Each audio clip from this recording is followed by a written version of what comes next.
Hello and welcome to Time Between Times Storytelling with me, Owen Staton. If you are new here, welcome, croeso. If you are old here or have been here many times before, croeso nôl.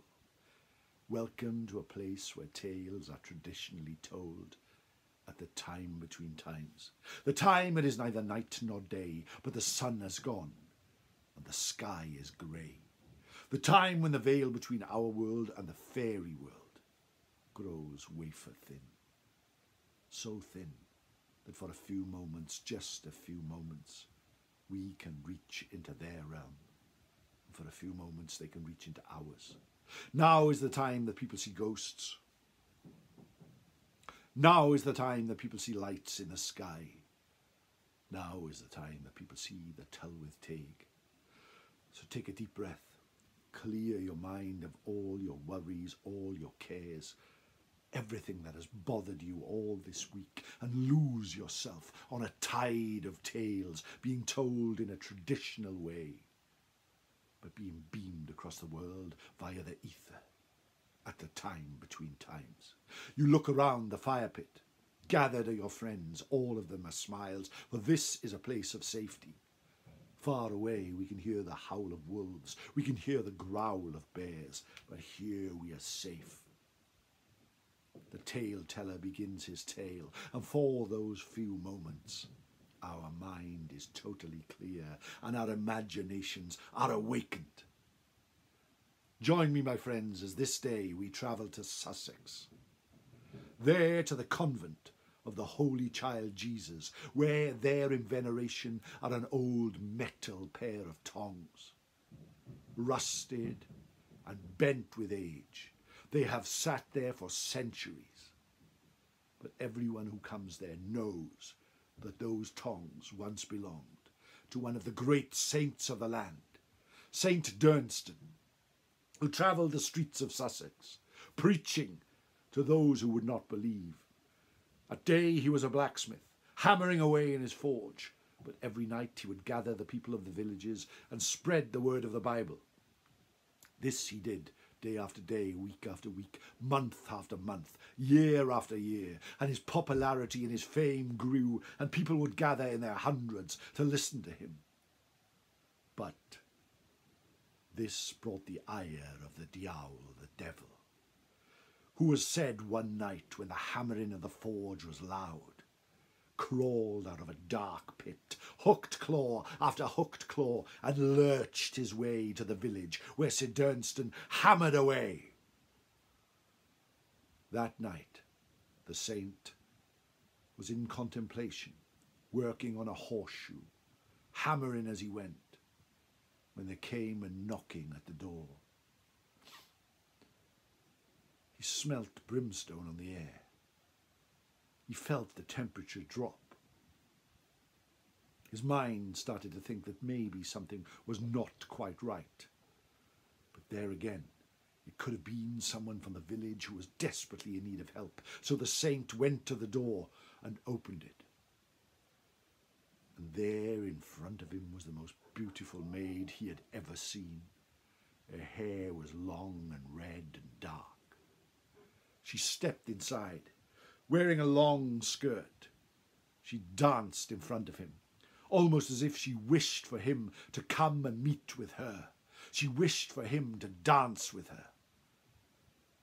Knowing this was a temptation that was being brought in front of him, he stepped back towards his forge and started to hammer away, trying to ignore the dancing woman. She stepped inside. And where in the past there had been silence, now he could hear music being winced amongst the hills. Playing on the breeze, the music became louder and louder, and the maiden danced and danced more and more, always trying to bring herself into the saint's vision. He turned and looked again, and she still seemed to dance and dance and dance. He felt temptation growing in his body, but knew that he must be strong. And then her dance grew wilder and stronger and louder and more capricious with every beat of the music. Just when he felt that temptation would overwhelm him, he looked closely and she span around, and a skirt swirled in the breeze. And there he saw her cloven feet, and his suspicions were confirmed that this was the Diawl, the devil himself, come to tempt St. Dunston on this night. Quickly thinking, he grabbed at the forge and pulled up the tongs, reached out and grabbed the woman by her nose.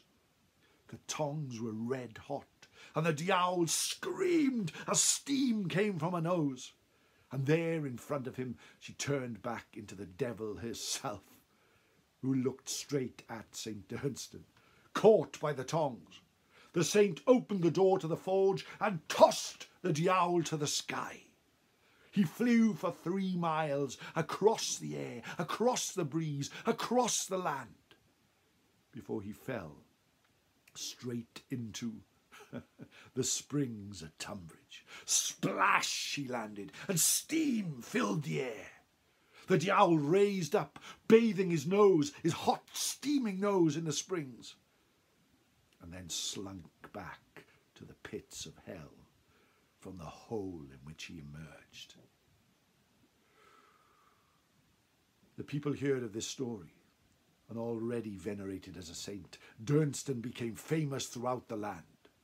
After his death, these tongs were kept as a token of the tale of which he became well and rightly known for.